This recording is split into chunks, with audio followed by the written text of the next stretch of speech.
میں ہوں آپ کا میزبان ارشد شریف۔ طاہر القادری صاحب کہتے ہیں لانگ مارچ ہوگا ہوگا ہوگا۔ کیا واقعی لانگ مارچ ہوگا؟ حکومت اس بارے میں کیا کر رہی ہے؟ حکومت کی کچھ کاوشوں کی وجہ سے طاہر القادری صاحب سیاسی طور پہ آئسولیٹ ہو گئے ہیں، تنہا رہ گئے ہیں۔ ایم کیو ایم کے سیاسی ڈرون حملے میں لانگ مارچ بھی نشانہ بنی اور ایم کیو ایم نے اناؤنس کر دیا کہ وہ اس لانگ مارچ میں عملی طور پر شرکت نہیں کریں گے۔ یہ سب کچھ کیسے ہو رہا ہے اور آگے آنے والے دنوں میں کیا صورتحال بن رہی ہے؟ ہمارے پاس جو شخصیت ہے اس سے بہتر ہمیں کوئی نہیں بتا سکتا کہ حکومت اس بارے میں کیا کر رہی ہے۔ حکومت کے چیف سپوکس پرسن ہیں federal information minister Qamar Zaman قاہرہ صاحب۔ قاہرہ صاحب، پروگرام میں شرکت کا بہت بہت شکریہ۔ قاہرہ صاحب، یہ بتائیں راتوں رات کیا ہوا کہ ایم کیو ایم کا سیاسی ڈرون حملہ کا نشانہ طاہر القادری صاحب کی لانگ مارچ بن گئی؟ بہت شکریہ ارشد شریف صاحب۔ پہلی بات تو یہ ہے کہ یہ راتوں رات نہیں بلکہ ایم کیو ایم کا ویل کنسیڈرڈ تھاٹ تھا۔ کل شام کو ہی تو الطاف حسین صاحب نے باقاعدہ اس کا اعلان کیا تھا، لیکن اس کے بعد ہونے والے ایونٹس نے سیاسی جماعتوں کو یقیناً اس بات پہ سوچنے میں مجبور کیا۔ ایم کیو ایم نے بھی سوچا ہے اور یہ ان کی لیٹسٹ حالات کے مطابق انہوں نے فیصلہ کیا ہے، ہم اس کو اپریشیٹ کرتے ہیں، اچھی بات ہے۔ لیکن قاہرہ صاحب، ہمارے پاس جو اطلاعات آ رہی تھی اس میں تو یہ بھی تھا کہ صبح 6 بجے تک ملاقاتوں کا سلسلہ جاری رہا ایم کیو ایم کے لیڈران کا اور حکومتی ریپرزینٹیٹیوز کا۔ کیا ڈیل طے پائی ہے اس میں؟ دیکھیے، ڈیل کا ایشو نہیں ہے، سیکیورٹی پاکستان کے عوام کی جو ہے ارشد صاحب، یہ کوئی ڈیل کا حصہ تو نہیں رہا۔ پاکستان کے عوام کی سیکیورٹی کے حوالے سے اگر کوئی ڈیل ہے تو آپ اس کو جو بھی نام دے لیجئے، یہ ذمہ داری ہے گورنمنٹ کی۔ اور جہاں تک طاہر القادری صاحب کا آپ نے فرمایا، ہمیں بہت احترام ہے، وہ ایک مذہبی اسکالر ہیں، لیکن ان کی سیاسی سرگرمی نہیں، اور آپ نے کہا وہ سیاسی طور پر تنخواہ رہ گئے ہیں، ابھی تک ان کی سرگرمیاں سیاسی نہیں ہیں، اس لیے کہ انہوں نے یہ اعلان نہیں کیا، انہوں نے کوئی سیاسی جماعت نہیں بنائی اور انہوں نے سیاست میں حصہ لینے کا اعلان نہیں کیا۔ انہوں نے یہ تک نہیں کہا کہ وہ الیکشن میں حصہ لیں گے۔ ہاں، اگر وہ اسلام آباد آنا چاہتے ہیں تو بار بار ان سے گزارش کر چکے ہیں کہ آپ یہ تو بتائیے کہ آپ الیکشن میں حصہ نہیں لینا چاہتے، آپ خود الیکشن کا حصہ نہیں بننا چاہتے، تو پھر وہ کون سا طریقہ ہوگا کہ آپ حکومت میں آئیں اور حکومت میں آ کے آپ اس ملک میں انتخابی تبدیلیاں بھی کر لیں، انقلاب بھی لے آئیں۔ ہم نے اس ملک کے اندر بہت بڑا ایک خاموش ریولوشن کیا ہے، ریولوشن ڈائلاگ کر کے کیا ہے، اس ملک کے اندر آئینی طور پہ بہت ساری ترامیم کی ہیں، تو اس کے ذریعے رستہ تو صرف ایک ہے۔ پاکستان میں جو مروجہ رستہ ہے وہ تو آئینی رستہ، طاہر القادری صاحب بھی آئین کا ذکر کر رہے ہیں، تو ارشد شریف صاحب آئینی رستہ تو انتخاب کا ہے۔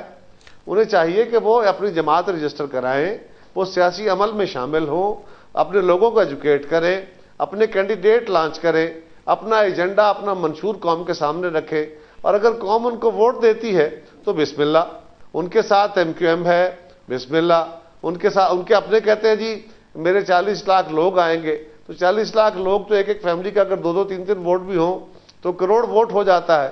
ان کے ساتھ اگر باقی جماعتیں شامل ہو جاتی ہیں تو وہ تو کروڑ، 1.25 کروڑ، 1.5 کروڑ ووٹ لیں گے۔ اتنے ووٹ تو پھر کسی جماعت کے پاس نہیں ہیں، سو زیادہ بہتر ہے کہ وہ ووٹ لے کے عوامی رستے کے ذریعے ایوان کے اندر آئیں، ایوانوں کے اوپر دھاوے نہ بولیں، بلاک نہ کریں، بلکہ ایوانوں کے اندر آئیں اور آگے بیٹھ کے قانون سازی کریں اور اس ملک میں تبدیلی لے آئیں۔ اچھا قاہرہ صاحب، آپ نے بہرحال یہ کہا کہ کچھ سازش ہو رہی ہے، الیکشنز ملتوی کرانے کی بھی سازش ہو رہی ہے، جمہوریت کے خلاف سازش ہو رہی ہے، تو یہ سازش کر کون رہا ہے؟ دیکھیے، اگر ہمیں پتا ہو کہ کون کر رہا ہے ہم اس کو جا کے گردن سے پکڑ لیں، لیکن یہ آپ بھی کہہ رہے ہیں، میں بھی کہہ رہا ہوں، پاکستان کا ہر فرد کہہ رہا ہے کہ پاکستان میں ابھی جمہوریت کو بہت سارے چیلنجز کا سامنا ہے، چلے خطرات نہ کہیے، چیلنجز کا سامنا ہے، پاکستانی سوسائٹی کو، پاکستانی ریاست کو بہت سارے خطرات کا سامنا ہے، چیلنجز کا سامنا ہے۔ لہذا اس وقت کوئی ایسی موو جو جمہوریت کو کمزور کرے یا جس سے جمہوری عمل کو متاثر ہونے کا خطرہ ہو، وہ ہمارے لیے ریاست کے اوپر حملہ ہے، اس لیے کہ پاکستان میں جوں سیاست کمزور ہوئی ہے ارشد شریف صاحب، پاکستان کی ریاست کمزور ہوئی ہے۔ سیاست کی استحکام کو، پاکستان میں وفاقی پارلیمانی نظام کو جو سیاست کے ذریعے ہو سکتا ہے، جب ہم اس کو پروموٹ کریں گے، جب وہ قائد اعظم کا خواب پورا ہوگا، وفاقی یونٹ میں آپس میں اتفاق رائے ہوگا، تو پاکستان میں استحکام آئے گا، استحکام ہوگا۔ قاہرہ صاحب، آپ نے جب سازش کا لفظ استعمال ہوتا ہے اور حکومت میں جب آپ بیٹھے ہوں تو تمام انٹیلیجنس ایجنسیز کی آپ کے پاس رپورٹس بھی آ رہی ہوتی ہیں، سیاسی انپٹ بھی آپ کے پاس آ رہا ہوتا ہے، کیا حکومت اتنی لا علم ہے کہ اسے یہ نہیں پتا کہ سازش کر کون رہا ہے، لیکن حکومت یہ کہہ رہی ہے کہ ہاں سازش ہو رہی ہے؟ دیکھیے، سازش کو کئی رنگوں میں استعمال کیا جاتا ہے. ایک تو یہ ہے کہ فلاں شخص میرے خلاف سازش کر رہا ہے، فلاں ادارہ، فلاں ملک، فلاں جو بھی. ایک یہ ہے کہ جو کچھ ہو رہا ہے وہ کانسیکوینٹلی یا ریزلٹنٹلی وہ کسی نقصان کا باعث بننے جا رہا ہے. تو ہم بار بار اگر کہہ رہے ہیں اور اس کے اوپر کان نہیں دھرا جا رہا تو اس کو بھی دیکھا جاتا ہے. ہم طاہر القادری صاحب کے لانگ مارچ کو کسی سازش کا حصہ تو نہیں کہہ رہے نا. سازشیں ہو رہی ہیں پاکستان میں جمہوری عمل کو کمزور کرنے کی، اس لیے کہ پاکستان کے جو دشمن ہیں وہ سب سے بڑا اٹیک پاکستان کی جمہوریت پہ کرتے ہیں. اس لیے اس ملک میں اگر جمہوریت نہیں ہوگی یا اگر کوئی سینٹرسٹ یا آمرانہ نظام ہوگا جو لوگوں کی اونرشپ والا نہیں ہوگا تو پاکستان آٹومیٹک کمزور ہوگا.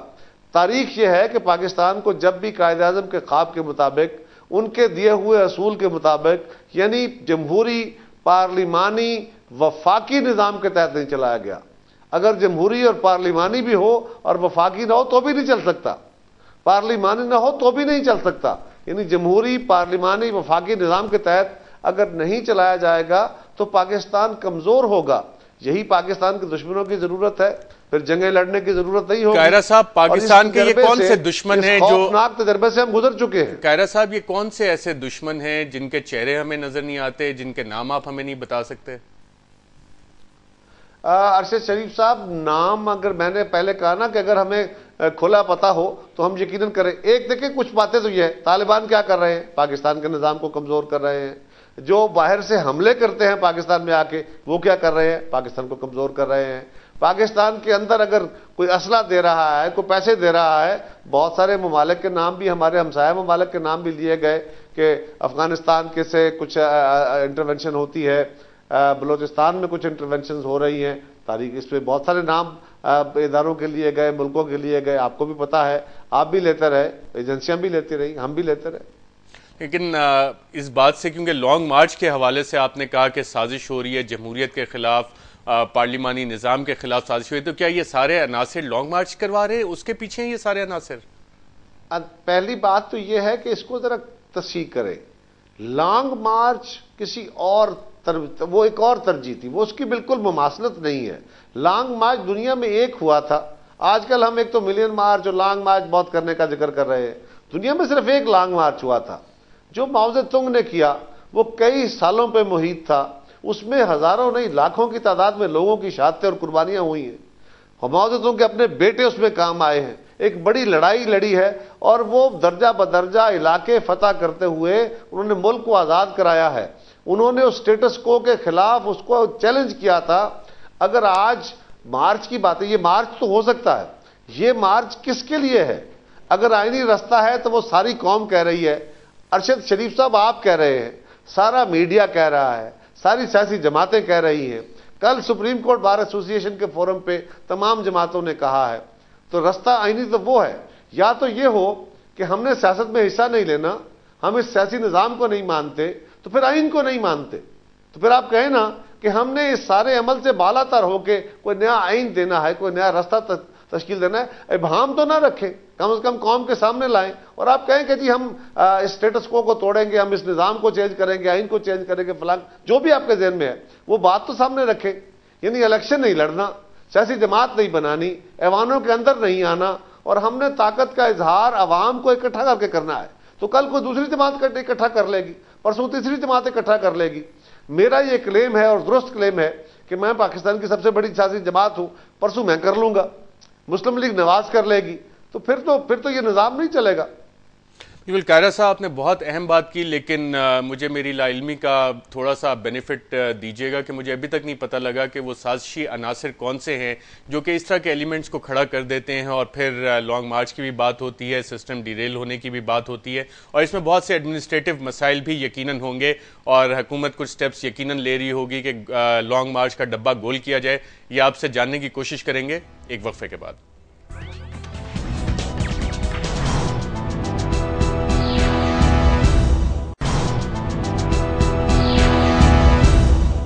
ویلکم بیک ناظرین، ہمارے ساتھ وفاقی وزیر اطلاعات قمر زمان کائرہ صاحب موجود ہیں اور ہم یہ جاننے کی کوشش کر رہے ہیں کہ بارہا ہم نے یہ خبریں پڑھی بھی سنی بھی اور خود کائرہ صاحب کہتے ہیں کہ سازش ہو رہی ہے. ہم ان سازشی عناصر کو جاننا چاہ رہے ہیں کون ہے، تاکہ ہم بھی انہیں بے نقاب کریں. ہمیں یہ پتہ لگے کہ ایسے کون سے عناصر ہیں جو ملک میں جمہوریت نہیں چاہتے، سسٹم کو چلنے دینا نہیں چاہتے. کائرہ صاحب، ابھی تک مجھے سمجھ نہیں آئی کہ کون سے یہ عناصر ہیں، ان کو اگر آپ کلیئرلی آئیڈینٹیفائی کر سکیں ہمارے ناظرین کے لیے اور میرے علم کے لیے بھی. ارشد شریف صاحب میں پھر آپ سے گزارش کروں گا، ایک تو یہ لانگ مارچ والا، یہ تو معذرت ہوں کہ مارچ کی توہین ہے، لانگ مارچ کو ہٹا کے صرف مارچ کہہ لیجئے.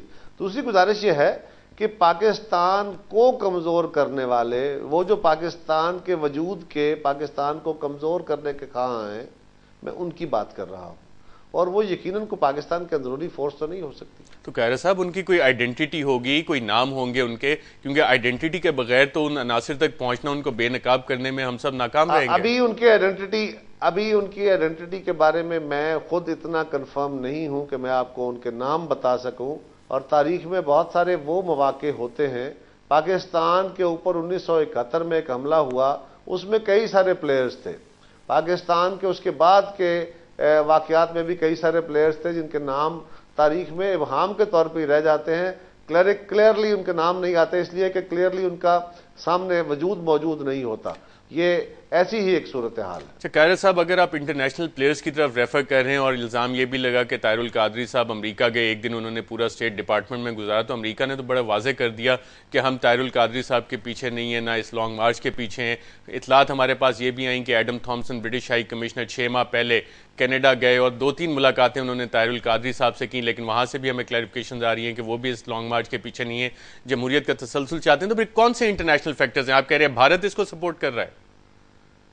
دیکھیے ارشد شریف صاحب، پاکستان کو کمزور کر کے، پاکستان کا نقصان کر کے اس خطے میں لڑی جانے والی دہشت گردی کی وہ جنگ جو صرف پاکستان کی نہیں ہے بلکہ اس ریجن کی سٹیبلٹی کے لیے ہے، دنیا کی سٹیبلٹی کے لیے ہے، جس میں ہم سب سے بڑے افیکٹڈ پارٹنر ہیں اور ہم فرنٹ لائن سٹیٹ ہیں. بار بار کہہ چکے ہیں کہ اس جنگ کو ہارنے کا آپشن نہیں ہے.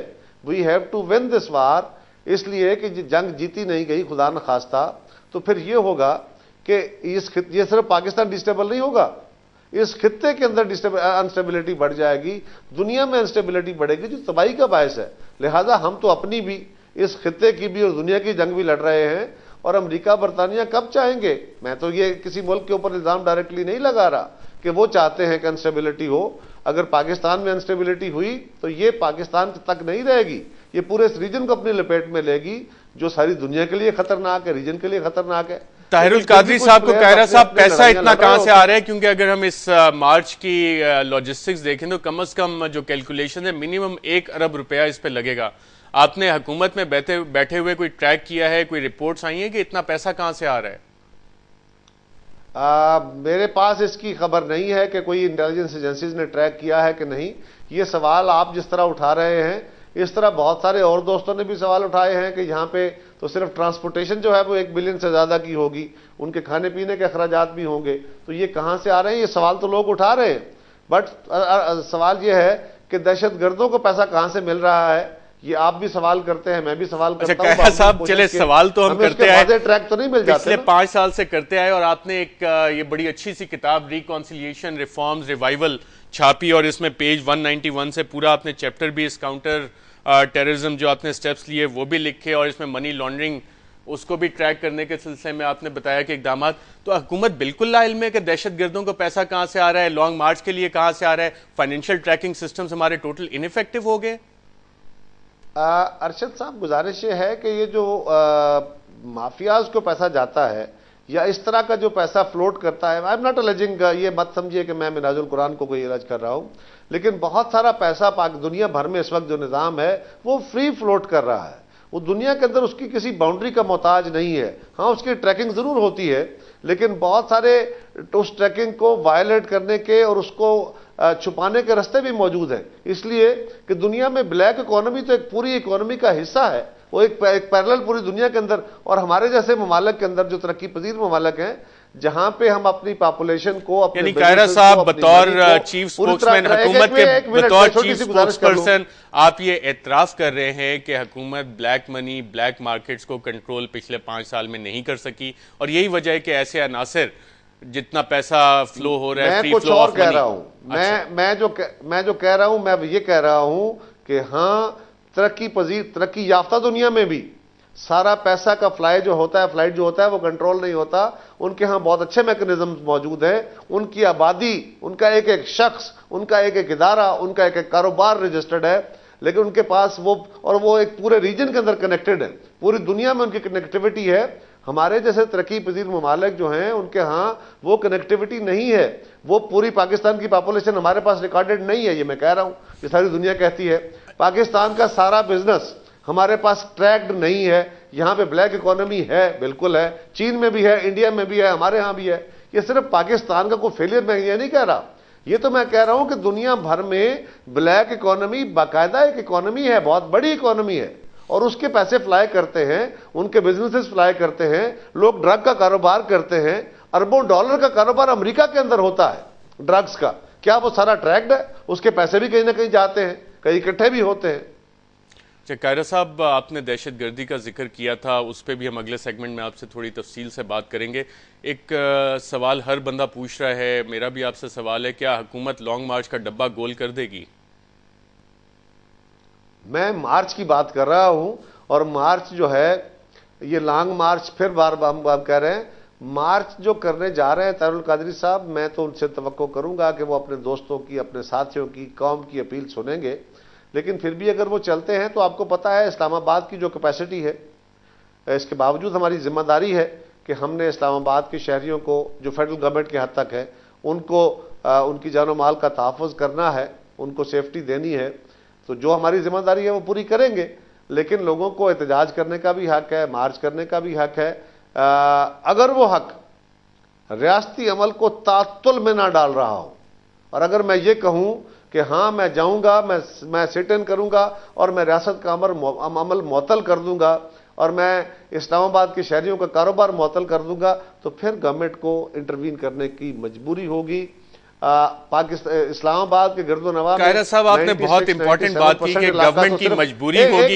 ایک منٹ ارشد صاحب ایک منٹ. جی قاہرہ صاحب, اسلام آباد کے گرد و نواح میں 96-97% تو پنجاب ہے جہاں سے لوگوں نے آنا ہے. مارگلا کی پہاڑیوں کی طرف سے کچھ تھوڑا سا علاقہ جو ہے بڑا ڈیفیکلٹ, وہ خیبر پختونخوا سے آتا ہے.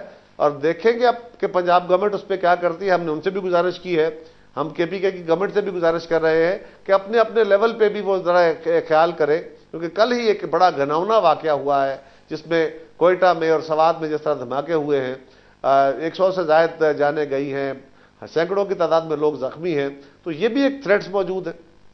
جی قمر زمان قاہر صاحب ہمارے ساتھ رہیے گا. ناظرین, یہاں پہ ہم ایک وقفہ لیں گے, اور وقفے کے بعد جب واپس آئیں گے تو قاہرہ صاحب سے پوچھیں گے کہ حکومت کی ایسی کون سی مجبوریاں ہیں, اور وہ مجبوریاں, اس کے لیے قوانین کیا کہتے ہیں. قاہرہ صاحب سے جانیں گے ایک وقفے کے بعد.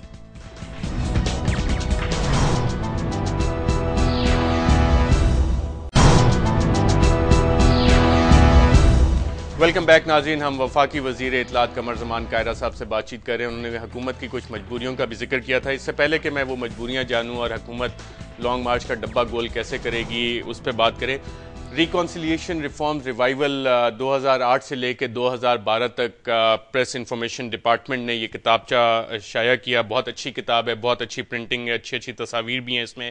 حکومت کی کارکردگی کا بھی کافی اس میں ذکر ہے, اور اس کے قاہرہ صاحب پیج نمبر 199 پہ لکھا ہوا ہے اینٹی منی لانڈرنگ لیجسلیشن کا حوالہ دیا گیا ہے 2009, 2007, 2010, اور پھر anti money laundering act 2010 was enacted as an act of parliament. جب اتنا کچھ آپ نے کر لیا اور اتنی اچھی کتاب میں آپ نے یہ لکھ بھی دیا, تو اس ایکٹ کا کیا فائدہ ہوا جو اینٹی منی لانڈرنگ کا کیا, اور پھر آپ کہتے ہیں بلیک مارکیٹ بھی ایگزسٹ کر رہی ہے؟ اچھا صاحب, یہ قانون بالکل موجود ہے. اس قانون کے تحت لوگوں کے خلاف کارروائی بھی ہوتی ہے. جو لوگ اس قانون کی زد میں آتے ہیں, جو پکڑے جاتے ہیں, ایک باقاعدہ ایک پروسیس ہوتا ہے, لوگ اس کو ٹریک بھی کرتے رہتے ہیں. لیکن یہ فرمائیے کہ ملک کے اندر کرمنل لا موجود ہے, کیا کرائم ختم ہو گیا؟ عدالتیں لوگوں کو سزائیں دیتی ہیں. قاہرہ صاحب پھر یہ آپ نے یہ جو کارکردگی بتائی ہے یہ صرف کتابوں کے لیے ہے؟ حکومت کا ٹیکس پیئر کا اتنا پیسہ اس پہ خرچ کرنے کی کیا ضرورت تھی؟ تھوڑا سن تو لیجئے نا جی قاہرہ صاحب، تھوڑا سن تو لیجئے نا. میں صرف یہ کہہ رہا ہوں کہ قوانین موجود ہیں، عدالتیں سزائیں بھی دیتی ہیں، فیصلے بھی کرتی ہیں، لیکن کیا ان قوانین کے ہونے سے ملک میں وہ جرم ختم ہو گئے؟ انسداد دہشت گردی کا قانون ہے، دہشت گردی ختم ہو گئی. پاکستان میں منشیات کے خاتمے کا قانون ہے، کیا منشیات ختم ہو گئے؟ اسی طرح بے شمار بینکنگ کرائم کا قانون موجود ہے. یہ جو ایک منی لانڈرنگ کا قانون بنایا گیا کیونکہ اس کو ڈیل کرنے کے لیے پہلے قانون نہیں تھا، اس کا مطلب یہ نہیں ہے کہ اس کے ذریعے سارے کا سارا نظام جو ہے وہ ختم ہو جائے گا. یعنی قاہرہ صاحب آپ ایز انفارمیشن منسٹر یہ ایڈمیشن کر رہے ہیں کہ دہشت گردی کے قوانین ہونے کے باوجود آپ دہشت گردی ختم نہیں کر سکے، جرائم کے خلاف قوانین ہونے کے باوجود آپ جرائم ختم نہیں کر سکے، اور 5 سالہ کارکردگی جو چھاپی گئی ہے اس کتاب میں وہ صرف کتاب کے لیے ہی ہے.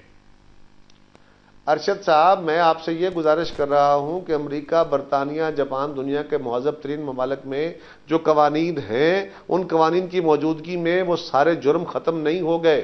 ان جرائم کو کرٹیل کرنے کے لیے، ختم کرنے کے لیے، کاؤنٹر کرنے کے لیے وہ قوانین ہوتے ہیں، اور قوانین بن جانے سے، امپلیمنٹ کر دینے سے وہ سارے جرائم ختم نہیں ہو جاتے.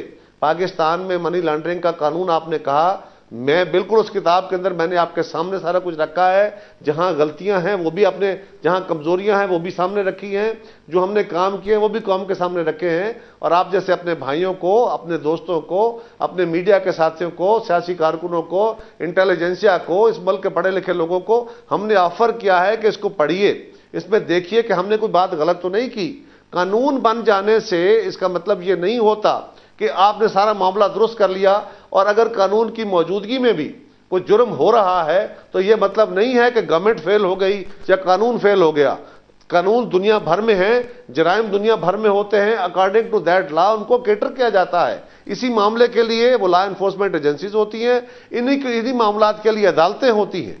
ٹھیک. اچھا قاہرہ صاحب، آپ نے حکومت کی مجبوریوں کا ذکر کیا تھا کہ اگر کوئی شخص قانون ہاتھ میں لینے کی بات کرے، اور ہمارے انٹیریئر منسٹر رحمان ملک صاحب تو دہشت گردی کی اطلاعات بھی دے رہے ہیں، تو کس قسم کی اطلاعات ہیں کہ اگر یہ مارچ ہوتا ہے تو کیسے واقعات ہو سکتے ہیں؟ ارشد شریف صاحب، یہ ہماری ایجنسیوں نے، جو فیڈرل ایجنسیوں نے ہمیں اطلاعات دی وہ رحمان ملک صاحب نے ان سے شیئر کی ہیں. اسی طرح کل کے اخبارات میں بھی تھا، اور کچھ چیزیں اخبارات میں نہیں بھی دی جاتی. دیکھیں نا، بعض اسپیکولیشن سے عجیب و غریب کام ہو جاتے ہیں، اس میں بھی ذکر کرتے ہیں. لیکن پنجاب کی جو کاؤنٹر ٹیررزم والوں کی اپنا ادارہ ہے، ان کی ایک ایجنسی ہے جو انٹیلیجنس ایجنسی ہے، انہوں نے بھی باقاعدہ اس کی کل خبر چھپی تھی کہ انہوں نے بھی یہ خدشہ ظاہر کیا ہے. بلکہ انہوں نے تو کافی سارے نام دیے تھے، 3-4 فلاں فلاں علاقے کے یہ لوگ ہیں، ان کو یہ اسائن کیا گیا ہے کام. قاہرہ صاحب، حکومت کی ذمہ داری ہوتی ہے کہ لوگوں کی جان کی حفاظت کی جائے. بالکل، یہ ساری رپورٹس آپ کے پاس آ گئیں، اور حکومت کی ایک ذمہ داری ہوتی ہے کہ لوگوں کی جان کی حفاظت بھی کی جائے. آئین پاکستان میں لکھا ہے، اور آپ کی بنیادی ذمہ داری ہے، اور پنجاب حکومت کی، آپ دونوں مل کے حکومت پاکستان بناتے ہیں. تو کیا آپ پروٹیکٹیو کسٹڈی میں لیں گے طاہر القادری صاحب کو تاکہ لوگوں کی جان کی حفاظت کی جائے ان ساری رپورٹس کی موجودگی میں؟ اس کے بارے میں کوئی ہاں نہ نہیں کہہ سکتا. یہ تو لا انفورسمنٹ کا کام ہے، وہ اسیس کریں گے، وہ دیکھیں گے، وہ اس پہ عمل درآمد کریں گے کہ انہوں نے ان کو کسٹڈی میں لینا ہے، نہیں لینا ہے، کیا کرنا ہے. یہ تو پروونشل گورنمنٹ کا کام ہے یا فیڈرل گورنمنٹ کو اس متعلقہ ادارے کا کام ہے. یہ میرے بارے میں، اس بارے میں مجھے کوئی علم نہیں ہے. لیکن ایک بات میں ضرور آپ سے کہوں گا کہ لوگوں کی جان و مال کا تحفظ کرنا کسی ریاست کی بنیادی ذمہ داری ہے. بعض اوقات خبریں ہونے کے باوجود امریکہ میں، برطانیہ میں، جرمنی میں، دنیا کے مہذب ترین ممالک میں دہشت گردی ہو جاتی ہے، قتل و غارت ہو جاتی ہے. وہاں پہ لوگوں کو جو فائنینشیل کرائمز ہو جاتے ہیں، ڈکیتیاں ہو جاتی ہیں، پتہ ہوتا ہے، انفارمیشن ہوتی ہے، اس کے باوجود کچھ ایسے انسیڈنٹ ہو جاتے ہیں. تو اس کا مطلب یہ نہیں ہوتا کہ وہ حکومتیں فیل ہو گئیں، وہ ایجنسیاں فیل ہو گئیں. کل کوئٹہ میں ایک حادثہ ہوا. پاکستان پورے میں ایسے لوگ موجود ہیں، وہ مائنڈ سیٹ موجود ہے، اور انفارچونیٹلی وہ سیاسی کارکن بھی ہیں، سیاسی جماعتیں بھی موجود ہیں، وہ میڈیا پرسنز بھی موجود ہیں، وہ میڈیا ہاؤسز بھی موجود ہیں جو دہشت گردانہ مائنڈ سیٹ کو سپورٹ کرتے ہیں. آج بھی پاکستان کی بہت ساری سیاسی جماعتیں، مذہبی جماعتیں وہ ہیں جو دہشت گردوں کو سائیکولوجیکلی اور آئیڈیولوجیکلی سپورٹ فراہم کرتی ہیں. جو ان کے ووٹ کے اوپر بینک کرتی ہیں، جو پاکستان میں انتہا پسندوں کو جھنڈے لگا کے، گاڑیاں لے کے، اپنے دفتر کھول کے، چندے اکٹھے کر کے اپنی ایکٹیویٹی کرنے کا اختیار دیتی ہیں. اور بالکل ایسی ہی تنظیم نے کوئٹہ بلاسٹ کی رسپانسبلٹی بھی کلیم کی ہے. لیتی ہیں. جی قاہرہ صاحب، ایسی ہی تنظیم نے کوئٹہ بلاسٹ کی رسپانسبلٹی بھی کلیم کی ہے، جس کی طرف آپ اشارہ کر رہے ہیں. لیکن میرا آپ سے بڑا سادہ سا سوال ہے کہ کیا طاہر القادری صاحب کو پروٹیکٹیو کسٹڈی میں آپ لوگ لیں گے؟ کیونکہ یہ بنیادی طور پہ حکومت کی ذمہ داری ہے کہ لوگوں کی جان کا تحفظ کیا جائے. رپورٹس بھی آپ کے پاس موجود ہیں. یہ سادہ سوال کے اوپر تو مجھے وہی شعر یاد آئے گا. میں اس سے کیا کہوں کہ میر کیا سادہ ہیں، قاہرہ صاحب لوگوں کی جان آپ نے پولیٹیکلی ڈسکس بھی نہیں کیا، آپ نے یہ آپشن ڈسکس بھی نہیں کیا آپ نے. یہ بات اگر کسی جگہ ڈسکس ہوگی تو لا انفورسمنٹ والوں کے ساتھ ہوگی. میں کیا اس پہ کہہ سکتا ہوں؟ تو حکومت کے چیف سپوکس پرسن کو آپ نے کہا نا سادہ سا سوال ہے، تو وہ غالب کا شعر ہے نا کہ سادگی پہ کون نہ مر جائے اے اسد، کرتے ہیں قتل ہاتھ میں تلوار بھی نہیں. بالکل قاہرہ صاحب، میں اسی شعر کو اگر نذرانے کے طور پہ آپ کو پیش کروں اور کہوں کہ حکومت کے چیف سپوکس پرسن ہونے کے حوالے سے، حکومت کا فیس ہونے کے حوالے سے، حکومت کی آواز ہونے کے حوالے سے، کیا ہماری لا انفورسمنٹ ایجنسیز آپ کو شیئر نہیں کرتی ہیں انفارمیشن؟ آپ اس ڈسکشنز کا حصہ نہیں ہوتے؟ میرے ساتھ وہ اپنی ساری انفارمیشن شیئر نہیں کرتے، ان کو نہیں کرنی چاہیے. پاکستان کے بہت سارے اداروں کے اپنے اپنے کام ہیں. جو چیزیں پبلک میں جانی ہوتی ہیں، جو پبلک میں جائیں گی یا ان کو ڈیلیور ہوتی ہیں، ان کے بارے میں ڈیٹیل دینا میرا کام ہے. جس طرح پاکستان کے فارن آفس کی بہت ساری خبریں، بہت ساری چیزیں جو ہیں وہ میرے علم میں نہیں ہوتی، نہیں ہونی چاہیے. اسی طرح انٹیلیجنس ایجنسیز کی جو ہیں وہ مخصوص خبریں وزیر اعظم اور صدر کو دیتی ہیں یا وزیر داخلہ کو کچھ خبریں دیتی ہیں، تو اس کے لیولز ہوتے ہیں. قاہرہ صاحب، آپ مجھے یہ بتا رہے ہیں اور ناظرین کو یہ بتا رہے ہیں کہ بطور information minister you are kept in the dark. آپ کو آگاہ نہیں کیا جاتا ڈیولپمنٹس کے حوالے سے، ڈیسیژنز کے حوالے سے. آپ ایز انفارمیشن منسٹر یہ بتانا چاہ رہے ہیں؟ نہیں، بالکل نہیں. میں یہ کہہ رہا ہوں کہ کچھ خبریں وہ ہیں جو صدر وزیر اعظم تک رہنی ہوتی ہیں، کچھ خبریں وہ ہیں جو وزیر خارجہ تک رہنی ہوتی ہیں، وزیر داخلہ تک رہنی ہوتی ہیں، کچھ خبریں وہ ہیں جو میرے تک بھی آتی ہیں، شیئر ہوتی ہیں کیونکہ میں نے لوگوں کے ساتھ شیئر کرنی ہوتی ہیں. آپ دوستوں کے سوالوں کا جواب دینا ہوتا ہے. لیکن بہت ساری انفارمیشنز وہ ہوتی ہیں انٹیلیجنس ایجنسیز کی جو ساری کابینہ کے ساتھ شیئر نہیں ہوتی. اور اگر میرے ساتھ شیئر ہوتی کابینہ کے ساتھ شیئر نہیں ہوتی، highest policy decision making forum کے ساتھ شیئر نہیں ہوتی، انفارمیشن منسٹر کے ساتھ شیئر نہیں ہوتی. قاہرہ صاحب چلے اس سادگی کو میں اسی طرح جس طرح آپ نے کہا میں قبول کر لیتا ہوں. مجھے ایک چھوٹا سا وقفہ ایک چھوٹی سی میری بات سن لیجیے. جی قاہرہ صاحب، میں یہ نہیں کہہ رہا اگر میرے ساتھ ہائیسٹ فورم پہ باتیں ہوتی ہیں تو یہ لازم نہیں ہے کہ میرے پاس جو انفارمیشن ہے وہ ساری میں آپ سے شیئر کروں. چلیں یہ بات میں مان لیتا ہوں، یہ ایکسیپٹیبل ہے مجھے، کیونکہ مجھے یہ اعتماد ہونا چاہیے کہ ہماری حکومت کا جو چیف سپوکس پرسن ہے، حکومت کی آواز ہے، اس کو کچھ آگاہی تو ہونی چاہیے. یہ بالکل آپ کا ڈیسیژن ہوگا کہ کون سی چیز آپ شیئر کریں یا نہ کریں، یہ بالکل ہم ایکسیپٹیبل. ناظرین یہاں پہ ہمیں ایک وقفہ لینا ہے اور وقفے کے بعد جب واپس آئیں گے تو وزیر اطلاعات، وفاقی وزیر اطلاعات قمر زمان قاہرہ صاحب سے پوچھیں گے کہ بھارت جارحیت کر رہا ہے لائن آف کنٹرول پہ اور ہماری حکومت خاموش تماشائی کیوں بنی بیٹھی ہے. ایک وقفے کے بعد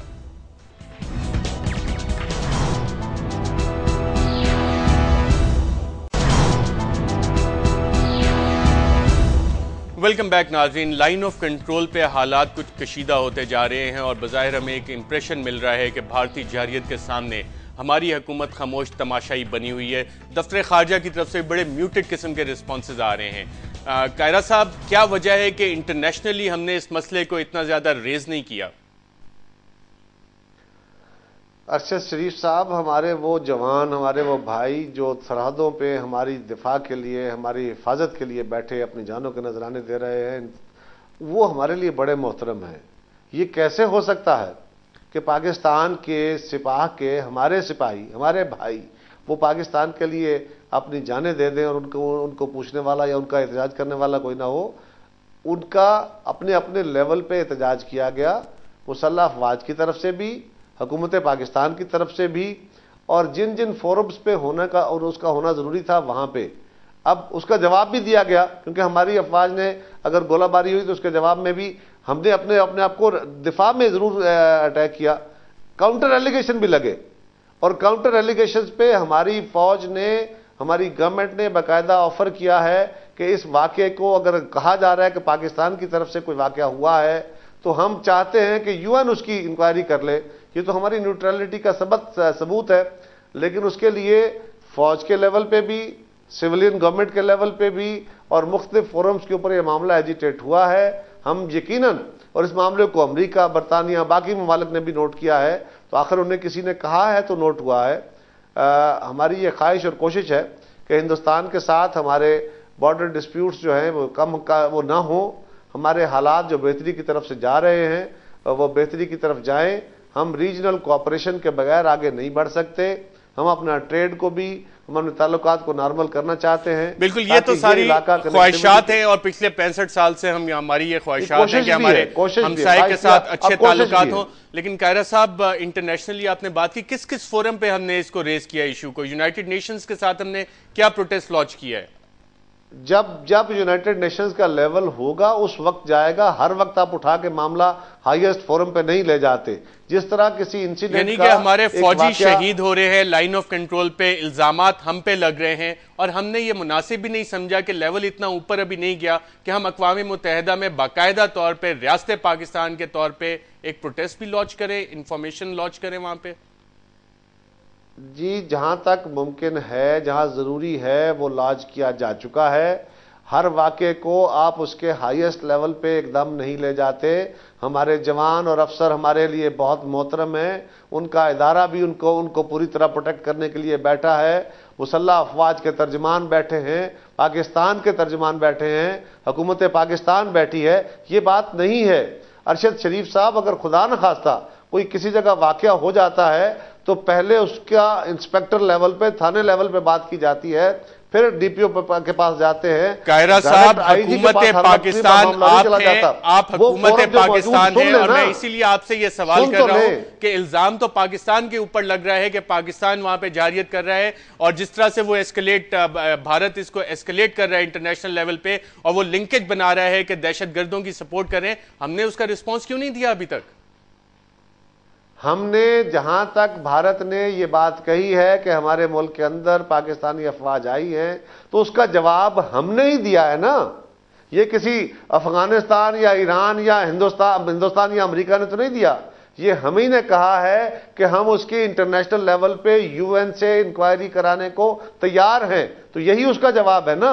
ہم کہہ رہے ہیں کہ ہم قاہرہ صاحب، بیان دینا ایک چیز ہوتی ہے، عملی اقدامات ایک چیز ہوتی ہے. کیا چیز ہمیں روک رہی ہے کہ ہم اقوام متحدہ کو یہ کہیں کہ ہاں جی، ریاست پاکستان کے طور پہ، حکومت پاکستان کی آواز ہونے کے تحت آپ یہ کیوں نہیں کہہ سکتے، ہمیں بتا نہیں سکتے کہ ہم نے اقوام متحدہ کو یہ بات کہی ہے کہ آپ آ کے یہاں پہ انڈیپینڈنٹ انکوائری کریں؟ ہم نے تو صرف بیان دے دیے کہ ہاں جی ہم تیار ہیں اس کے لیے.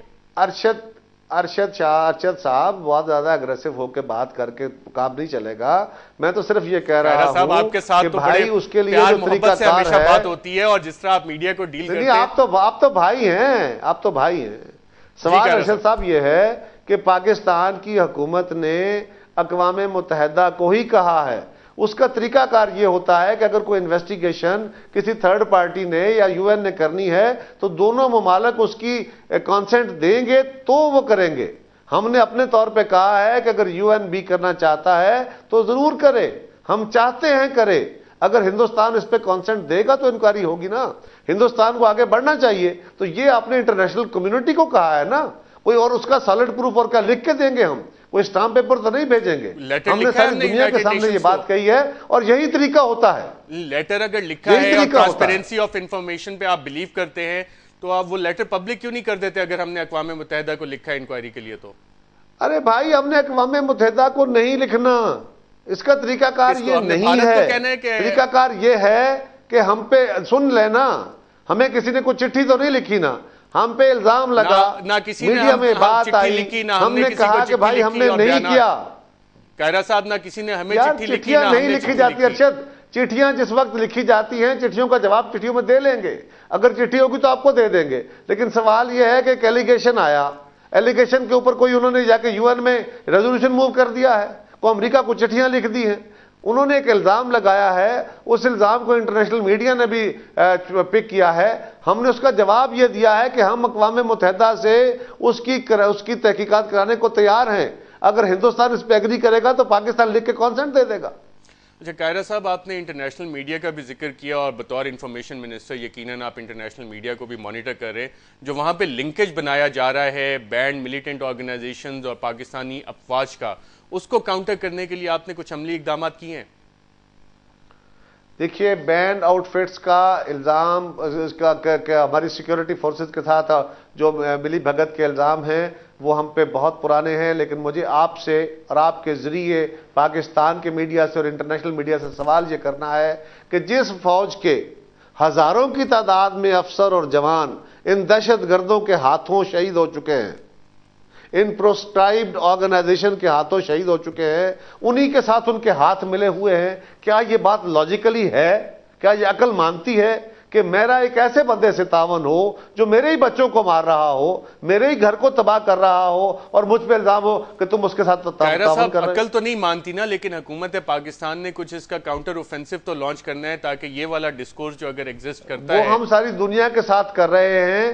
ہم نے دنیا کے ساتھ تمام فورمز پہ، بائی لیٹرل لیول پہ بھی، انٹرنیشنل جو فورمز ہیں ان کے اوپر بھی، اقوام متحدہ میں بھی یہ بات کہی ہے کہ اگر کسی کے پاس کوئی ثبوت ہے تو میں دے دے.